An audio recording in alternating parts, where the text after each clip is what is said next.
the gangsters and dictators that are controlling our African countries are all borrowing similar methods of repression, suppression.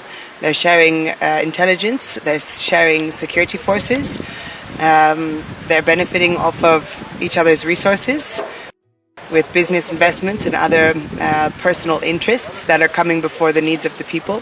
So Kenya is actively borrowing and learning, and a great student of Museveni's book of dictatorship. We see Tanzania is also going in a similar direction, use violence and militant repression to silence the needs, the wants and the voice of the people.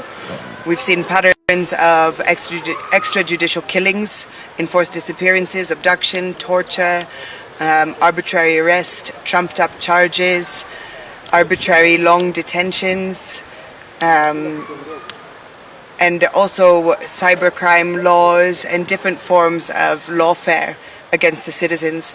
That's being spread across the region and also borrowed from other elements of the continent at large. We understand that Rwanda also has a very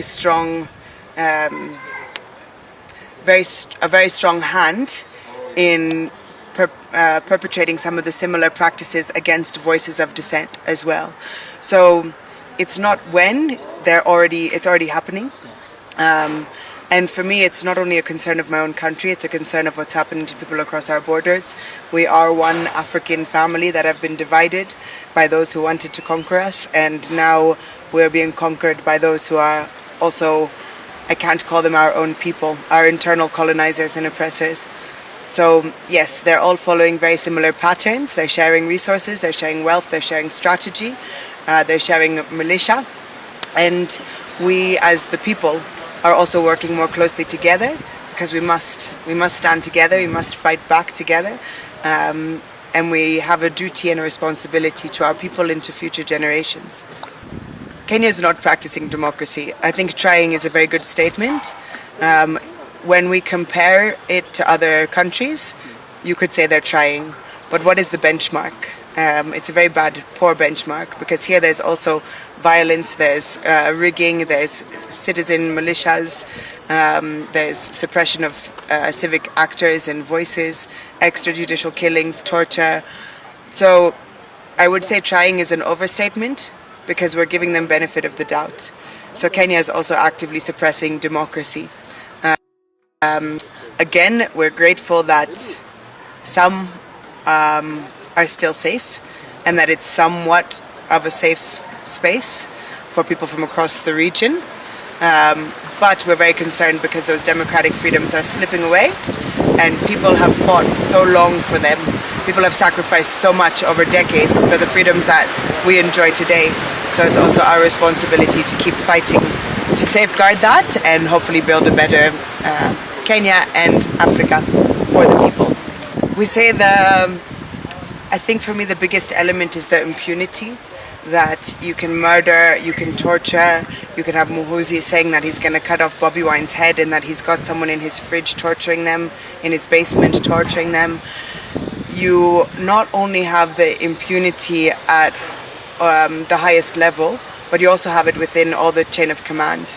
So until there's any accountability against the human rights violations, the constitutional suspension, and other issues that plague the misuse of resources, I think that's one of the biggest challenges, is that they steal from the futures of the majority of the citizens, one of them. And I think when we're looking at Uganda, for example, there's no judiciary, there's no justice. Every single branch of government, oversight, executive, is run by the family cabal. So when you have no hope in the judiciary, no separation of powers, no oversight, and no regulation being done by those East African or African Union or the oversight bodies that are meant to ensure that human rights are respected, both at regional, local, and continental and international level, it means that they just get braver and become more violent, more suppressive, as they learn how to capture power to even further extremes. As we've said, it's rule of law versus rule of man, yes? Because in the Ugandan law, it provides for that you're allowed to observe as a citizen without any accreditation. You're allowed to stay 20 meters from the polling station. So over the past weeks, we've seen shoot orders and warnings of violence and even threatening the voters that they will be shot if they stay within 20 meters of the polling stations. Beyond that, we saw a very big military deployment throughout the rural areas and the CBD. So a lot of threats being issued to people to even come out and vote when we know what the Ugandan regime is capable of. It intimidates voters to even participate, much less stay to observe the tallying in the voting process. So there's nothing to be said about democracy. There's nothing democratic in anything that's happened in the past 30 years in that country, 40 years, or now. And it's only getting worse and worse because we see the military's involvement in the electoral process or this coronation exercise is only getting deepened. It's not my place to give advice to the people of Uganda. I think what we can give is we can give courage, we can give solidarity, we can ask them how we can better support. But we're not here to determine what is the pathway to freedom, to democracy, to liberation of their country. We're here to stand beside you, next to you, behind you, and support you in whatever ways we can. And that's one of the reasons we've been amplifying what's happening in the darkness. Because when the voices are cut off intentionally, we're happy to raise our voices and also speak in coordination with them on their behalf. But it's not, so for me, I would say stay strong, stay courageous. Change is coming. We know that elections are useless in this region, so we must continue organizing, strategizing, and fighting for what's ours. Thank you.